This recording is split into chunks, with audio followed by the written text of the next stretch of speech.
Okay, now we come to Sutta 95. Canki Sutta with Canki. Thus have I heard. This one also is interesting. On one occasion, the Blessed One was wandering in the Kosalan country with a large sangha of monks, and eventually he arrived at a Kosalan Brahmin village named Upasada. There the Blessed One stayed in the God's Grove, the Sala tree grove to the north of Upasada. On that occasion, the Brahmin Canki was ruling over Upasada, crown property abounding in living beings, rich in grasslands, woodlands, waterways and grain, a royal endowment, a sacred grant given to him by King Pasenadi of Kosala. Stop here for a moment. So this is another famous Brahmin, and he's given all this property, Upasada, so he's ruling over it like a sultan or something,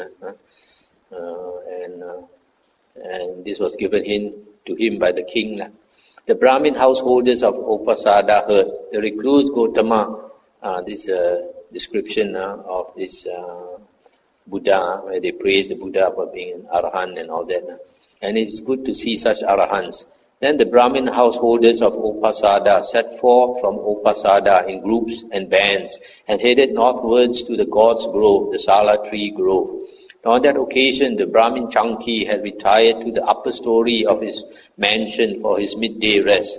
There he saw the Brahmin householders of Upasada setting forth from Upasada in groups and bands and heading northwards to the God's Grove, the Sala tree grove. When he saw them, he asked his minister, "Good minister, why are the Brahmin householders of Upasada setting forth from Upasada in groups and bands and heading northwards to the God's Grove, the Sala tree grove?" "Sir, there is the recluse Gautama, the son of the Sakyans, who went forth from the Sakyan clan, who has been wandering in the Kosalan country," etc., etc. They are going to see that Master Gautama. "Then, good minister, go to the Brahmin householders of Upasada and tell them, 'Sirs, the Brahmin Canki says this. Please wait, sirs. The Brahmin Canki will also go to see the recluse Gautama.'" "Yes, sir," the minister replied, and he went to the Brahmin householders of Upasada and gave them the message. Now on that occasion, 500 Brahmins from various states were staying at Upasada for some business or other. They heard the Brahmin Canki, the Brahmin Canki, it is said, is going to see the recluse Gautama. Then they went to the Brahmin Canki and asked him, "Sir, is it true that you are going to see the recluse Gautama?" "So it is, sirs, I am going to see the recluse Gautama." And they said, "Sir, do not go to see the recluse Gautama. It is not proper, Master Canki, for you to go and see the recluse Gautama.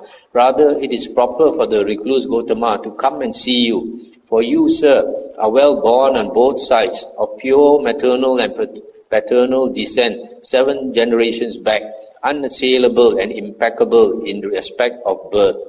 Since that is so, Master Canki, it is not proper for you to go to see the recluse Gautama. Rather, it is proper for the recluse Gautama to come to see you. You, sir, are rich, with great wealth and great possessions. You, sir, are a master of the 3 Vedas, with their vocabularies, liturgy, phonology, and etymology, and the histories as a 5th. Skilled in philology and grammar, you are fully versed in natural philosophy and in the marks of a great man. You, sir, are handsome, comely, and graceful, possessing supreme beauty of complexion, with sublime beauty and sublime presence, remarkable to behold. You, sir, are virtuous, mature in virtue, possessing mature virtue. You, sir, are a good speaker with a good delivery. You speak words that are courteous, distinct, flawless, and communicate the meaning. You, sir, teach the teachers of many, and you teach a recitation of the hymns to 300 Brahmin students. You, sir, are honored, respected, revered, venerated, and esteemed by King Pasenadi of Kosala. You, sir, are honored, respected, revered, venerated, and esteemed by the Brahmin Pokara Sati. You, sir, rule over Upasada, a crown property abounding in living beings, etc., a sacred grant given to you by King Pasenadi of Kosala. Since this is so, Master Canki, it is not proper for you to go to see the recluse Gautama. Rather, it is proper for the recluse Gautama to come to see you. Stop here for a moment. So here, these 500 Brahmins, having come from other states, and they heard that this famous Brahmin Canki was going to visit the Buddha. They were not happy because they think they are the superior caste. Somebody like the Buddha, they say they consider inferior, and they think that the Buddha should come to this Canki instead of Canki going to see him. When this was said, the Brahmin Canki told those Brahmins, "Now, sirs, hear from me why it is proper for me to go to see Master Gotama, and why it is not proper for Master Gotama to come to see me. Sirs, the recluse Gotama is well born on both sides, of pure maternal and paternal descent, 7 generations back, unassailable and impeccable in respect of birth. Since this is so, sirs, it is not proper for Master Gotama to come to see me. Rather, it is proper for me to go to see Master Gotama. Sirs, the recluse Gotama went forth, abandoning much gold and bullion stored away in vaults and depositories. Sirs, the recluse Gotama went forth from the home life into homelessness while still young, a black-haired young man endowed with the blessing of youth, in the prime of life. Sirs, the recluse Gotama shaved off his hair and beard, put on the yellow robe, and went forth from the home life into homelessness, though his mother and father wished otherwise, and wept with tearful faces. Sirs, the recluse Gotama is handsome, comely and graceful, possessing supreme beauty of complexion, and with sublime beauty and sublime presence, remarkable to behold. Sirs, the recluse Gotama is virtuous, with noble virtue, with wholesome virtue, possessing wholesome virtue. Sirs, the recluse Gotama is a good speaker with a good delivery. He speaks words that are courteous, distinct, flawless, and communicate the meaning. Sirs, the recluse Gotama is a teacher of the teachers of many. Sirs, the recluse Gotama is free from sensual lust and is without personal vanity. Sirs, the recluse Gotama holds the doctrine of the moral efficacy of action, the doctrine of the moral efficacy of deeds. He does not seek any harm for the line of Brahmins. Sirs, the recluse Gotama went forth from an aristocratic family, from one of the original noble families. Sirs, the recluse Gotama went forth from a rich family, from a family of great wealth and great possessions. Sirs, people come from remote kingdoms and remote districts to question the recluse Gotama. Sirs, many thousands of deities have gone for refuge for life to the recluse Gotama. Sirs, a good report of the recluse Gotama has been spread to this effect. That blessed one is Arahant, Sammasambuddha, perfect in true knowledge and conduct, sublime, knower of worlds, incomparable leader of persons to be tamed, teacher of gods and humans, enlightened, blessed. Sirs, the recluse Gotama possesses the 32 marks of a great man. Sirs, King Senior Bimbisara of Magadha and his wife and children have gone for refuge for life to the recluse Gotama. Sirs, King Pasenadi of Kosala and his wife and children have gone for refuge for life to the recluse Gotama. Sirs, the Brahmin Pokarasati and his wife and children have gone for refuge for life to the recluse Gotama. Sirs, the recluse Gotama has arrived at Upasada and is living at Upasada in the God's Grove, the Sala Tree Grove to the north of Upasada. Now any recluses or Brahmins that come to our town are our guests, and guests should be honored, respected, revered, and venerated by us. Since the recluse Gotama has arrived at Upasada, he is our guest, and as our guest should be honored, respected, revered, and venerated by us. Since that is so, sirs, it is not proper for Master Gotama to come to see me. Rather, it is proper for me to go to see the Master Gotama. And they said, Sirs, this much is the praise of Master Gotama that I have learned. But the praise of Master Gotama is not limited to that, for the praise of Master Gotama is immeasurable. Since Master Gotama possesses each of these factors, it is not proper for him to come to see me. Rather, it is proper for me to go to see Master Gotama. Therefore, sirs, let all of us go to see the recluse Gotama. Then the Brahmin Canki, together with a large company of Brahmins, went to the Blessed One and exchanged greetings with him. When this courteous and amiable talk was finished, he sat down at one side. Stop here for a moment. So even though he has heard and believes that the Buddha is an Arahant, Sammasambuddha, still, maybe because of their pride, maybe they think that the Brahmins are superior. He didn't pay homage to the Buddha, just exchanged greetings with the Buddha and sat down. Now on that occasion, the Blessed One was seated, finishing some amiable talk with some very senior Brahmins. At the time, sitting in the assembly was a Brahmin student named Kapatika, young, shaven-headed, 16 years old. He was a master of the three Vedas with their vocabularies, liturgy, phonology and etymology, and the histories as a fifth. Skilled in philology and grammar, he was fully versed in natural philosophy and the marks of the great man. While the very senior Brahmins were conversing with the Blessed One, he often broke in and interrupted their talk. Then the Blessed One rebuked the Brahmin student Kapatika thus, "Let not the Venerable Bharadvaja break in and interrupt the talk of the very senior Brahmins while they are conversing. Let the Venerable Bharadvaja wait until the talk is finished." When this was said, the Brahmin Canki said to the Blessed One, "Let not Master Gotama rebuke the Brahmin student Kapatika. The Brahmin student Kapatika is a clansman. He is very learned. He has a good delivery. He is wise. He is capable of taking part in this discussion with Master Gotama." Then the Blessed One thought, "Surely, since the Brahmins honor him thus, the Brahmin student Kapatika must be accomplished in the scriptures of the three Vedas." Then the Brahmin student Kapatika thought, "When the recluse Gotama catches my eye, I shall ask him a question." Then, knowing with his own mind the thought in the Brahmin student Kapatika's mind, the Blessed One turned his eye towards him. Then the Brahmin student Kapatika thought, "The recluse Gotama has turned towards me. Suppose I ask him a question." Then he said to the Blessed One, "Master Gotama, in regard to the ancient Brahmanic hymns that have come down through oral transmission and in the scriptural collections, the Brahmins come to the definite conclusion, only this is true, anything else is wrong. What does Master Gotama say about this?" I stop here for a moment. So here is asking the Buddha that according to our tradition, all the Brahmanic hymns that we chant, only this is true. Anything else of other religions is wrong. Just like some people of certain religions, they think that only their religion is the correct one, all other religions are wrong. How then, Bharadvaja, among the Brahmins, is there even a single Brahmin who says thus, "I know this, I see this, only this is true, anything else is wrong"? No, Master Gotama. How then, Bharadvaja, among the Brahmins, is there even a single teacher or a single teacher's teacher back to the seventh generation of teachers who says thus, "I know this, I see this, only this is true, anything else is wrong"? No, Master Gotama. In other words, the Buddha is asking whether any one of these Brahmin teachers, they know directly that this is true. They see for themselves.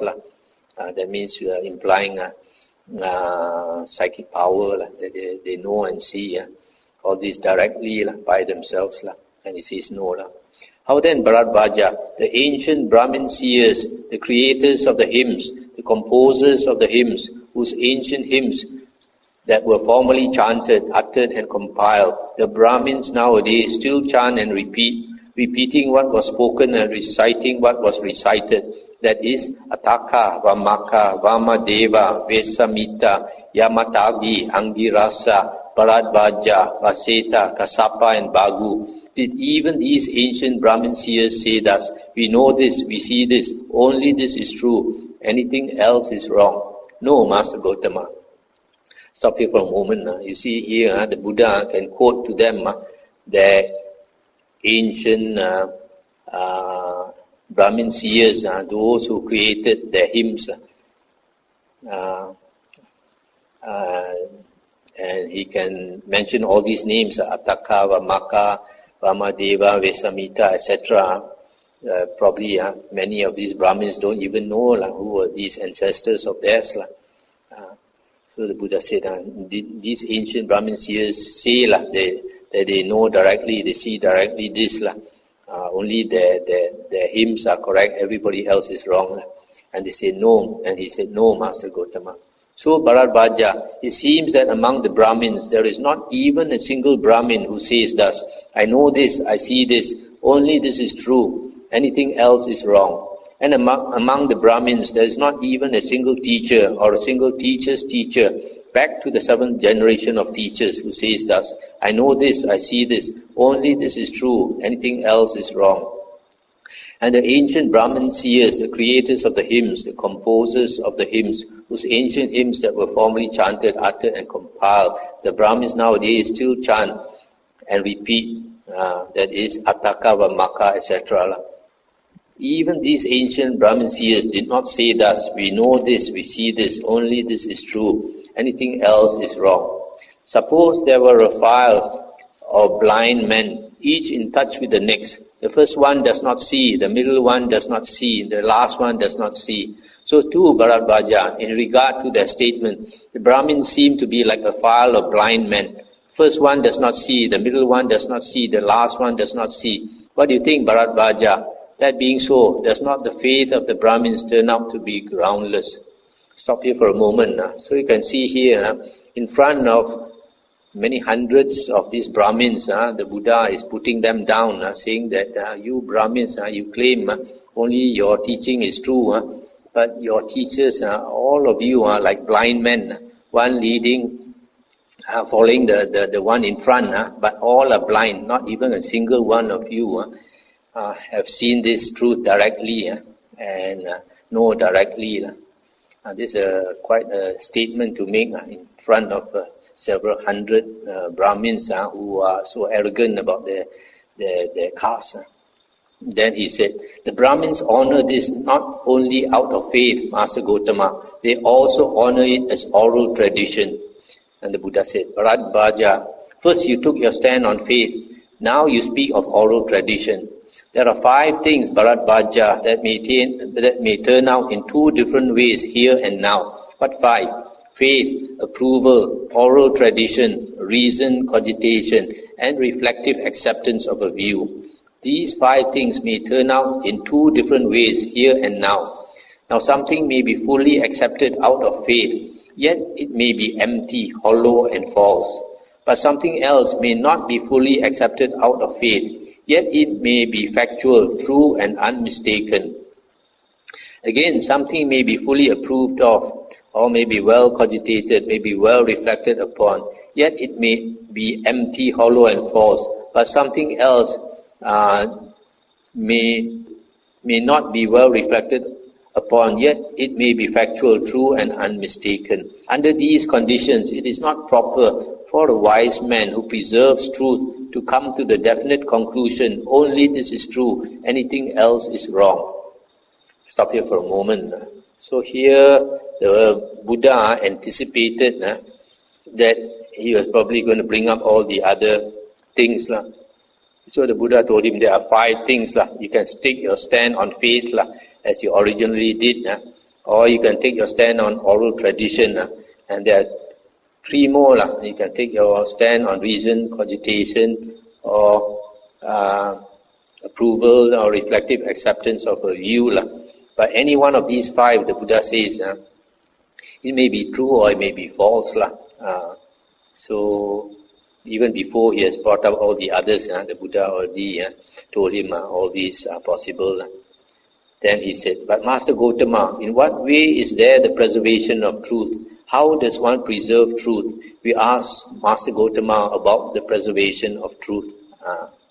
So you see the last sentence of the Buddha said, under these conditions, it is not proper for a wise man who preserves truth to come to the definite conclusion, only this is true, anything else is wrong. So this young Brahmin, he realized that he could not argue with the Buddha. So he stops arguing here and he wants to learn from the Buddha. He humbles himself and asks the Buddha, in what way is there a preservation of truth? Since the Buddha mentioned about the wise man who preserves truth, then he asked how to preserve truth. And the Buddha said, if a person has faith, Bharadvaja, he preserves truth when he says, my faith is thus, but he does not yet come to the definite conclusion, only this is true, anything else is wrong. In this way, Bharadvaja, there is the preservation of truth. In this way, he preserves truth. In this way, we describe the preservation of truth, but as yet there is no discovery of truth. Similarly, if a person approves of something, or if he receives an oral tradition, or he reaches a conclusion based on reasoned cogitation, or if he gains a reflective acceptance of a view, he preserves truth when he says, my reflective acceptance of a view is thus, but he does not yet come to the definite conclusion, only this is true, anything else is wrong. In this way too, Bharadvaja, there is preservation of truth. In this way he preserves truth. In this way we describe the preservation of truth. But as yet there is no discovery of truth. So Buddha explained to him what is meant by preservation of truth.